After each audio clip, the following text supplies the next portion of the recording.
I was really excited to get this package the other day from FedEx. It's an electric scooter from QMY. It's their Model A. It has a powerful 450-watt brushless motor in the rear wheel that has a smart power system that automatically slows the scooter down when you let off the throttle. I've been wanting a scooter for a while, so I'm pretty happy to have this one. So let's open it up and see what's inside. And here's what you see when you open it up. And I take the box off around the vertical bar and then lift it straight and pull this lever up to lock the bar into place. And the deck looks really nice on this scooter. This one's all in white. I'm going to open this box now and see what's inside. And inside that box is the handlebar and control assembly. And there's the instruction book. There's the handlebar, a charger, and some tools, looks like.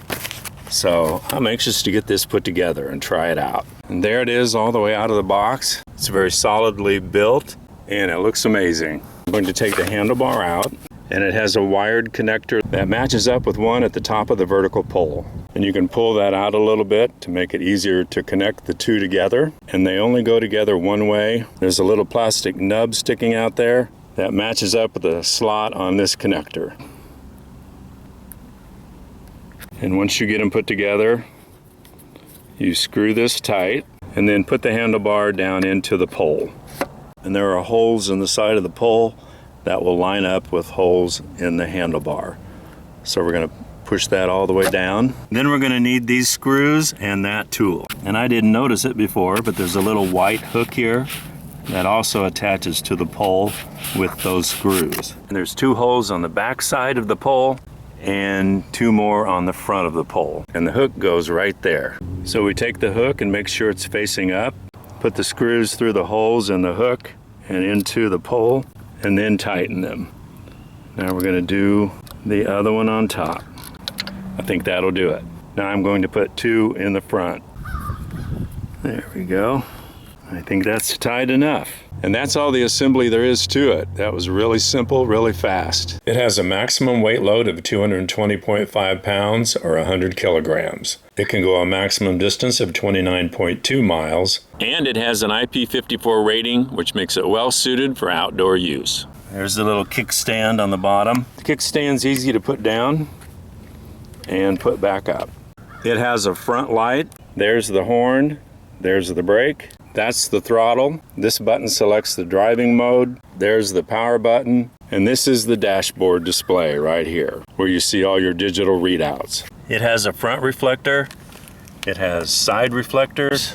It has a brake light in back and a reflector. Front and rear fenders. The mechanical brake in there. 8.5-inch non-inflatable shock-proof tires.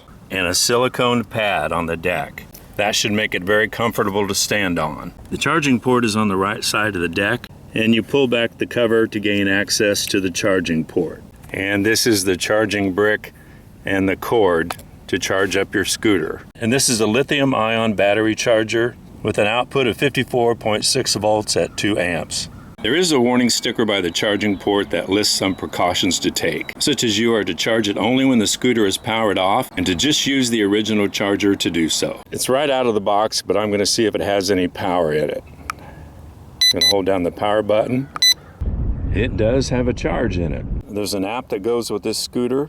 The scooter will be in a locked state when you first turn it on, and it is currently locked. With the app, among many other things, you can lock and unlock the scooter. With the scooter powered on, open the app and pair it with the scooter. It has a Bluetooth connection. Then just tap on where it says locked and it will unlock the scooter. You can also unlock the scooter by using one of the two included NFC tags and placing them over the power button. So there's two ways to unlock your scooter. Because with it locked, the scooter won't work and there's very little readout on the display. And here's what the dashboard symbols mean. Locking, Bluetooth, fault warning, walking mode, driving mode, mode 1, 2, 3, front light, speed, miles per hour, kilometers per hour, miles, kilometers mileage, total mileage, single mileage, and electricity. How much charge the battery still has. And the scooter has 4 modes. Walk mode, that's gentle power. Maximum speed 3.7 miles per hour. Energy saving mode, mode 1. General power, maximum speed 9.3 miles per hour, suitable for beginner. 2. Normal mode, mode 2, balanced power, max speed 12.4 miles per hour, suitable for most drivers in road conditions.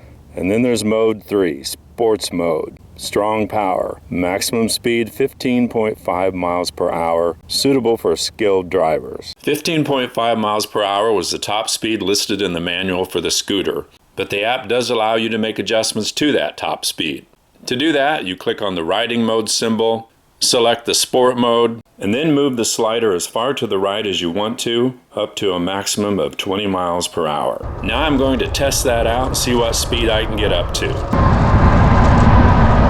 We're up to 17, 18, 19. It will go up to 20. So you can regulate the top speed a little bit in the app.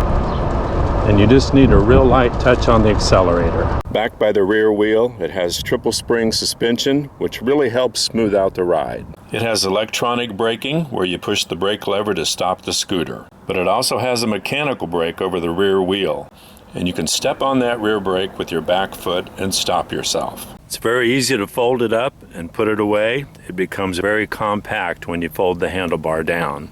You push the button down to unlock it, pull that back, and then fold the handlebar down. It takes up very little space when it's folded down like this, so it's very easy to store somewhere. And it easily fits in the trunk of my car if I want to take it somewhere. The headlight is bright and easy to operate. You can turn the light on by using the app, or by pushing the power button once to turn it on, and again to turn it off. The tail light shows up very well at night, and there's no need to turn it on because it's always on. The rear tail light flashes rapidly when you use the electronic brake button on the handlebars, letting everyone know that you're stopping. And it does have cruise control. You can turn that on or off in the app, and that allows you to set and maintain a constant speed. Once you turn on cruise control in the app, get to the speed you want to maintain, and then hold the throttle in that position for 5 seconds. And that double beep means you're in cruise control. So once it's in cruise control, you can take your hand off of the throttle. You can cancel the cruise control by tapping either the brake button or the throttle. I found it to be smoother by tapping the throttle button. It has 2 different boot modes or takeoff modes that are switchable in the app. The default mode is kickstart, where you have to push the scooter forward with 1 foot before the throttle will work. The other mode is zero start, where as soon as you push the throttle down, the scooter will go forward. The QMY Model A is well made, easy to use, and fun to ride. And I want to thank QMY for sponsoring this video. I'll put a link to their products in the description below so you can check them out for yourself. And if you want to know my honest opinion about this scooter, here it is. It's great.